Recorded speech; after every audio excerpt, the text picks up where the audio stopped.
Define कर देगा, लेकिन कुछ बातें होती है वो अपने मजबूत पक्ष उनका होता है जो वो अपने पास रखते हैं, तो उनके पास गोपनीयता जरूरी है। चौथी चीज है कि उनके पास सामाजिक सरोकार, मतलब एक कहीं पे भी सांसद राजनेता जब गांव में जाता है, जब उनके पास सरोकार ही नहीं होंगे, मतलब जो समाज में जो सेवा करने का उनको मौका मिला है और जो योजना है उनको पता ही नहीं है, तो वो क्या समाज का भला करेगा। तो इसके लिए उनको सामाजिक सरोकार जरूरी है। एक है भावनात्मक बुद्धिमत्ता, तो उनके जनता से और राजनेता के बीच में जो जुड़ाव है, जमीनी जुड़ाव जिसे भावनात्मक लगाव कहते हैं, वो होना जरूरी है। छठी चीज है जागरूक। जितने भी राजनेता होते हैं उनके पास जानकारी सारी होती है कि वो किस प्रकार से चुने जाएंगे, कैसे वो काम करेंगे, उनके पास फील्ड नॉलेज जरूर होना चाहिए। सातवीं चीज है क्षेत्रवाद, भाषावाद, जातिगत धार्मिकता के आधार पर राजनीतिक सोच से ऊपर उठी हुई विचारधारा। जो भी राजनेता खड़ा होता है उसके लिए एक स्पष्ट विचारधारा होती है कि हम किसी भी एक विशेष जाति के आधार पर हम चुनाव नहीं करेंगे। तो उनकी एक विशिष्ट पहचान होती है कि वो क्षेत्रवाद को भूल के चुनाव करें। आठवीं चीज है कुशल वक्ता। यदि राजनेता कुशल वक्ता नहीं होगा कि उसको क्या प्रेजेंट करना है और वो क्या प्रेजेंट कर रहा है, तो कुशल वक्ता उसके लिए जरूरी है।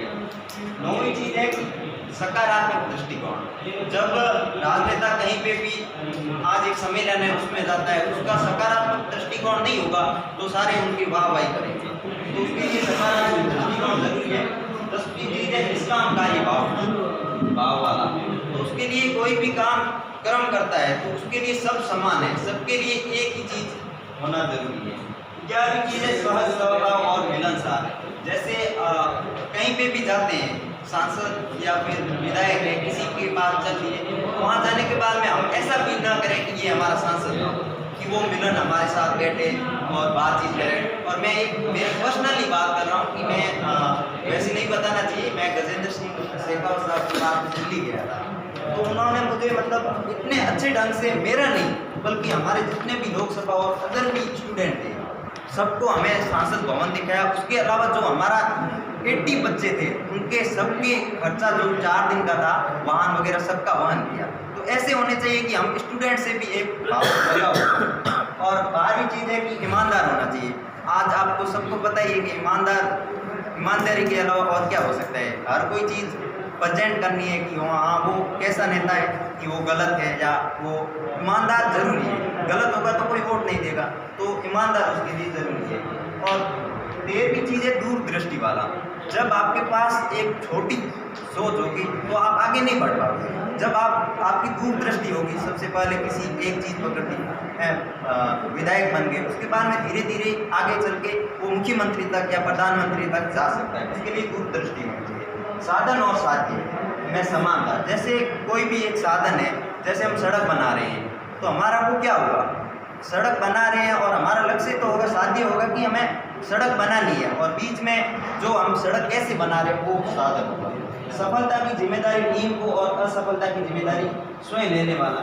आपको पता ही होगा कि इसरो में अभी जो चंद्रयान 2 या वो लॉन्च किया था, तो आपको पता है कि जब चंद्रयान वहाँ से 14 या 15 सेकंड का जो टाइम रहा था, वो हमारा संपर्क टूट चुका था।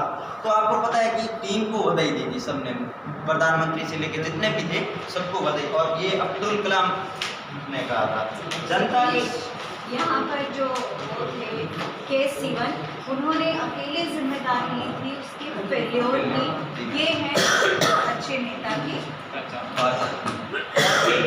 सोलवा है कि जनता के हक की आवाज़ उठाना। जैसे आपको पता है कि हमारा जो लोकतंत्र का सबसे बड़ा मंदिर है संसद, उसके अंदर क्या होता है कि जो भी जनता का जो स्पष्ट मुद्दे हैं, जो मेन आधारभूत चीज़ें हैं, उनको लोगों के सामने हमारा जो कानून है उनमें जरूर लोकतांत्रिक जानकारी को परिपूर्ण। आपको पता है कि जब हम चुनाव लड़ते हैं हमें खुद को भी पता नहीं है कि हमारी योग्यता क्या है। लोकतांत्रिक जानकारी उसके लिए जरूरी है। और अगला है कि नारों को वादों में बदल। जैसे आपको पता है कि जब चुनाव आता है तो बड़े बड़े मुद्दे करते हैं नेता, जितने भी होते हैं, तो वो क्या करते हैं, जो अच्छा नेता वही होगा जो अपने जितने भी वादे किए हैं वो उनको धरातल पर पूरे किए जाए। और अब मैं नेता के अवगुण बताना चाहूँगा। जैसे कोई एक नेता है उनकी संकीर्ण मानसिकता नहीं होनी चाहिए। यदि संकीर्ण मानसिकता होगी तो वो अवश्य ही ठीक है आगे बढ़ जाएगा, लेकिन वो कहीं ना कहीं उसका प्रभाव है वो दिखाई देगा। और दूसरा है नकारात्मक दृष्टिकोण। जब आपके पास एक निश्चित चीज होगी तो आप आगे बढ़ सकते हो, लेकिन आपके पास कोई निश्चित चीज नहीं होगी, नेगेटिव विचार होगा, तो मेरे हिसाब से आप आगे नहीं बढ़ पाओगे।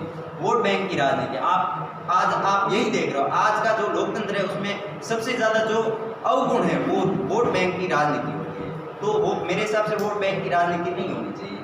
अजागरूक, पूर्ण रूप से अशिक्षित नेता है वो अजागरूक नहीं होना चाहिए। उनको कोई भी चीज़ है वो पूर्ण रूप से उनको जानकारी हो, लेकिन वो नहीं होगी तो उनका जो मेन मुद्दा होगा वो फेल होता है। तो अजागरूकता उनमें रहती है।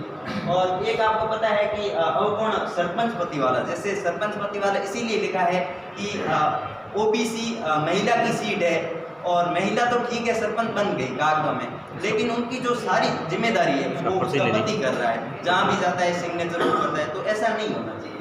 और कुकर्म व्यवहार, आपको पता है आज लोकतंत्र के अंदर सबसे बड़ी जो घटिया चीज़ हो रही है हमें सबको पता है कि अवगुण किस तरह से होता है, तो ये चीज़ें नहीं होनी चाहिए। एक तानाशाही व्यवहार, आज जापान में जैसे तानाशाही है, कोरिया में तानाशाही चल रही है, उस हिसाब से यदि लोकतंत्र होगा आगे तो बढ़ जाएंगे, लेकिन कहीं ना कहीं उसका प्रभाव है वो जमीनी स्तर पर देखा जाएगा। और क्षेत्रवाद की राजनेता के अवगुणों की बात करें तो क्षेत्रवाद की राजनीति आज सबसे बड़ा मुद्दा है, वो नहीं होनी चाहिए। भौतिकवाद से लिप्त, जैसे कोई भी हमारा बजट आता है तो हमारा मुख्य जो राजनेता उनका मुख्य मुद्दा तो ये रहना चाहिए कि ग्रामीण में विकास होना चाहिए, लेकिन क्या चीज़ है वो अपना जो पैसे आते हैं फंड उसमें से कुछ काम करवा लेते हैं। भौतिक चीज़ सड़क बनानी है तो बना लेते हैं, लेकिन कुछ चीज़ें हैं वो घटिया माल यूज करके वो अपने भौतिकवाद का फायदा उठा लेते हैं। अगली चीज़ है उत्तराधिकारी। अब जैसे मेरे फादर एमपी है तो उनका मैं बेटा हूँ तो मैं ही अगला मंत्री ना बनूँ, ये चीज़ें हैं अवगुण। और भ्रष्टाचार में लिप्त नहीं होना चाहिए और मानसिक रूप से असमर्थ या पागल नहीं होना चाहिए।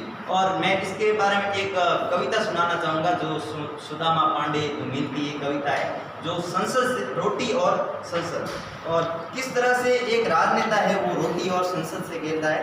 तो एक आदमी कविता का मैं प्रारंभ करना चाहूँगा कि एक आदमी रोटी खाता है, दूसरा आदमी रोटी, एक आदमी रोटी बेलता है, दूसरा आदमी रोटी खाता है, तीसरा आदमी है जो रोटी से खेलता है, तीसरा आदमी है जो रोटी से खेलता है,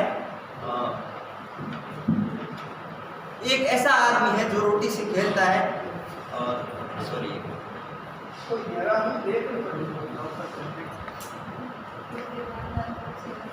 एक आदमी रोटी बेलता है, एक आदमी रोटी खाता है, एक तीसरा आदमी भी है जो ना तो रोटी बेलता है और ना रोटी खाता है, वो सिर्फ रोटी से खेलता है। मैं पूछता हूँ यह तीसरा आदमी कौन है? मेरे देश की संसद कौन है? जो भी हमारा कानून बनता है उसके अंदर राजनेता खेलते रहते हैं, लेकिन जो कानून धरातल पे जो नियम लागू होने चाहिए वो नहीं होते। धन्यवाद।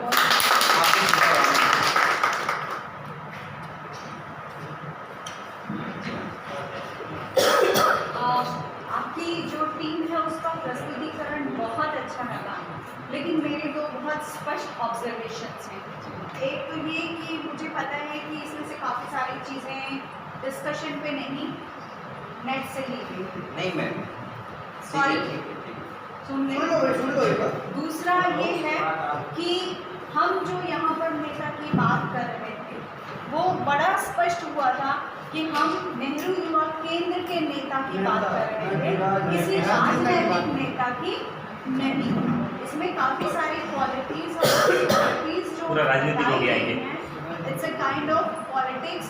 और अपने पूरे डिस्कशन में ये बात हुई थी कि हम राजनीति और कूटनीति को बड़ा अलग मानते हैं। हमको जो नेता होना है वो सर्वमान्य नेता होना है, और ये जो हमने यहाँ पर चर्चा की वो राजनीतिक नेता की चर्चा की। गुणों में बहुत फर्क नहीं है, ऐसा नहीं है कि जो आपने बताया वो गुण या अवगुण हमें नहीं होने चाहिए, पर कुछ चीज़ें इसमें ऐसी हैं जिन पे शायद हम लोग बाद में चर्चा कर सकते हैं कि जैसे जब हम बात कर रहे हैं सरपंच पद की बात कर रहे हैं वो सत्य है कि जो सरपंच पति है वो एक अपने आप में मुद्दा है कि नहीं होना चाहिए क्योंकि महिला वहाँ पर चुनी गई है, बट वो क्या है, वो पूरी तरीके से राजनीतिक है। अब इसको हम नेहरू युवा केंद्र के अंदर कैसे देख रहे हैं? क्या हम ये मान के चल रहे हैं कि वहाँ पे मान लीजिए कोई बहन चुन के आती है, जैसे दीपा है, सॉरी मैं आपका नाम भूल गई, ओके, तो मान लीजिए आप हैं, आप यहाँ से नेहरू युवा केंद्र की नेता बन के गई, तो क्या इनका घर से कोई मेंबर वहाँ पर आकर के नेहरू युवा केंद्र संभालेगा? नहीं, वहाँ पर जो गांव की जागरूकता में काम करना होगा वो आपको करना होगा। तो हमारा जो ग्रुप फोकस करे वो राजनीतिक मुद्दों पर चर्चा करने के लिए करें, लेकिन हम जो गुणागुण की बात करें, हम जो कैटेगरीज की बात करें, वो हम सर्वमान्य नेहरू युवा केंद्र के नेता की बात करें। थैंक यू मेरी तरफ से। ये जो मेडल दिया हुआ है वो नेट से लिया हुआ है, तो ये बात सत्य है, आपने देखा है, लेकिन एक भी शब्द इसमें नेट से नहीं लिया। ये मैंने लिखा है और मैं यहाँ खड़ा हूँ। दूसरी बात ये है कि मतलब ये अपने नेहरू युवा केंद्र के नेतृत्व के बारे में ही लिखना है। मैंने लिखने से पहले आपसे पूछा था कि मैं किसके नेतृत्व के बारे में लिखी, यहाँ के नेतृत्व के बारे में लिखी, राजनीतिक नेतृत्व के बारे में लिखी, कूटनीतिक नेतृत्व के बारे में। आपने ही कहा था कि अपने ग्राम के, अपने ब्लॉक एरिया के जो भी नेता है उनकी कौन सी तभी हमने ये समावेश किया है। लेकिन हम राइट, अब मेरी बात को प्लीज आप लोग, हाँ वही है, मैं आपकी कमी नहीं बता रही हूँ, हाँ जी, मेरी कमी होगी, लेकिन जब हम अपने गांव में, अपने ब्लॉक में नेता की बात करते हैं तो ये हमको आइडेंटिफाई करना पड़ेगा कि हम पॉलिटिकल नेता की बात कर रहे हैं या हम सामाजिक नेता की बात कर रहे हैं, है ना? तो प्लीज़ हम लोग ये आगे से ध्यान रखें कि जब हम कहें कि अनऑफिशियल नेता भी होते हैं, ऑफिशियल नेता भी होते हैं, कॉरपोरेट्स के अपने नेता होते हैं, समाज के अपने नेता होते हैं, राजनीति के अपने नेता होते हैं। तो क्योंकि हम जो शिक्षण ले रहे हैं वो किसका ले रहे हैं, यानी कि सामाजिक नेता का, तो हम यहाँ पर बात किसकी करेंगे, चाहे वो ब्लॉक पे हो, चाहे वो जिले पे हो, चाहे वो अपनी पंचायत। सर्वमान्य नियम है, इतना राजनीति है। इसमें ना आप लोगों ने प्रेजेंट किया बहुत अच्छा है, पर मैम का जो कहना इतना सा है कि जैसे अपन यहाँ पे ट्रेनिंग ले रहे हैं ना, तो अपन उस फील्ड के लिए तैयार है, किसके लिए, अपने ग्रोथ के लिए, ये कामों के लिए। मतलब अपना जो ज़्यादातर काम है, मतलब ये सब के लिए ना अपना ज़्यादातर काम जो है नेहरू युवा केंद्र के कार्यक्रमों से या उन योजनाओं के संबंध में ज़्यादा फोकस होना चाहिए। थोड़ा सा नॉलेज के लिए अपन दूसरी चीज़ें भी इंकॉर्पोरेट करेंगे तो अपना ज़्यादा ब्रॉड बाकी चीज़ों पे कम होना चाहिए, इस पर ज़्यादा फोकस होना चाहिए। इतना सा इनका कहना था, इसको अन्यथा ना ले आप, है ना? और लिया है